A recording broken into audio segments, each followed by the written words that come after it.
Hello from the greenhouse. I hope you're doing well. I'm Terrish and I wanted to share what I'm doing today in the garden of August. We're in like the last 2 weeks of August and fall is kind of feeling like it's in the air here on the coast. It's 80, 90 degrees inland, but out here we are having a relatively mellow end of summer. Planting for the fall and I wanted to share those with you. So stick around.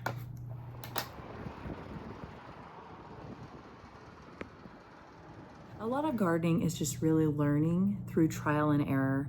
You're going to lose plants to kill things. You're going to not do things right. You're going to deal with pests. You're going to deal with bugs, slugs. I am going to be planting some brassicas. And if that word is weird to you, I understand. And I will share with you some brassicas. Kale, collards, mustard greens, Brussels sprouts, cabbage. That's all the brassica family. Those are going to grow well in the fall. I think a lot of people give up before they've really given themselves a chance to work with things, but I get it. When you're working a 9 to 5 and have a family, you don't have time for this shit. So gardening it can be a consuming activity, but I would just say if you're wanting to start something, just start with maybe one type of plant. If you like spinach and you want to grow spinach, just work with one thing. If you don't like spinach, don't do that. Maybe if you love lettuce, maybe, try different varieties of lettuce and try them in a pot. You could grow lettuce in your home. You don't actually need a garden to do lettuce. The only thing that you really need to do that's outdoors is things that need to be pollinated. Flowering plants, pumpkins, cucumbers, tomatoes. Things you could grow in your house in pots just to try it out. Grow plants in your living room or on your patio, depending on where you live. So yes, brassicas, we're going to start some peas for the fall. I love sugar snap peas. I don't do the green peas. The shelling peas, I don't really do those, but the sugar snap peas, I love to eat those. Yeah, speaking of spinach, I've got spinach, and today we're supposed to have like really mellow weather, like cool, cloudy. I'm going to be putting root vegetables out in the planter beds. Carrots, kohlrabi, which is another root vegetable, beets. Carrots, kohlrabi, and beets. Let's see if I have a picture of kohlrabi, just in case you're not familiar with it. Oh, and turnips. I've never really grown turnips, and I want to give them a go. And I have some turnip seeds. I think this is turnip seeds. And then I have like a purple turnip. But this, my friend, is what kohlrabi looks like. And you can bake it. It's kind of like a carrot. You can bake them, you can saute them, you can eat them like a potato, but they're just low glycemic level. So high in vitamin C, cool weather vegetable. So, and then carrots, of course. That's what I'm gonna plant out. So root vegetables, direct sow, like put them in the garden to grow in the garden. But everything else, you can get a head start by planting them and starting situations inside. Then you can control the moisture, the temperature, the lighting, and all of that indoors. But these do well. And beets, I cannot forget, I really want some beets. I really want to do some golden beets, so I'll have to see if I have those. I'll show you my little seed situation here. I have both of the trays full with really wet dirt, and the next thing that I'm gonna do is make labels for everything that I'm planting. So before I put any seeds in the thing, I'm gonna make the labels so I know what I'm planting where, because if I don't do that first, then I won't be organized, and then I'll get to planting all the seeds. Here's the process. So wet the dirt first. If you don't wet the dirt first, it's really hard to get the desired moisture level to keep the seedling. So we want to have seed starting that is definitely very damp. Boom, boom. Okay. Dun, dun, dun, dun, dun, dun, dun. All right. So this is going to be a nice, I don't even know if I'm videoing it good or not. This is going to be a nice, good seed starting tray. Okay. Now I'm preparing to plant peas. And I'm soaking the peas in some water. And I'm wetting the soil to put into the round containers here.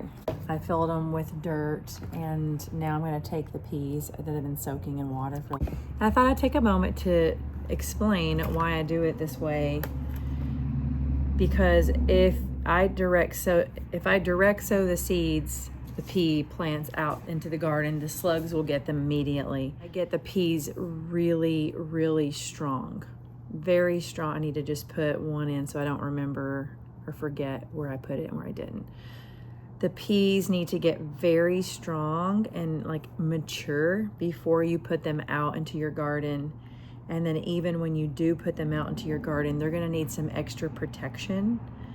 Whether you do slug hunt, slug patrol every night, or if you have a method. So if you have a method and you like to do a certain thing, please share that in the comments below, because I'm always trying to learn something better and new and maybe more innovative than me going out on a slug hunt every night. And so I'm putting a pea, isn't it cute? That's why I do them like that. Keep them strong so they will stay under the grow lights and out of the garden for a really long time, so they can get really strong and the slugs can stay away. I wanted to show you another way of planting peas. You do not have to do the toilet paper roll and the paper towel roll thing. That's not required. This is just a normal way that you can plant peas. By the way, I save everything since I've moved here to this location in 2022, the fall of 2022. I've saved every container that I purchased something in.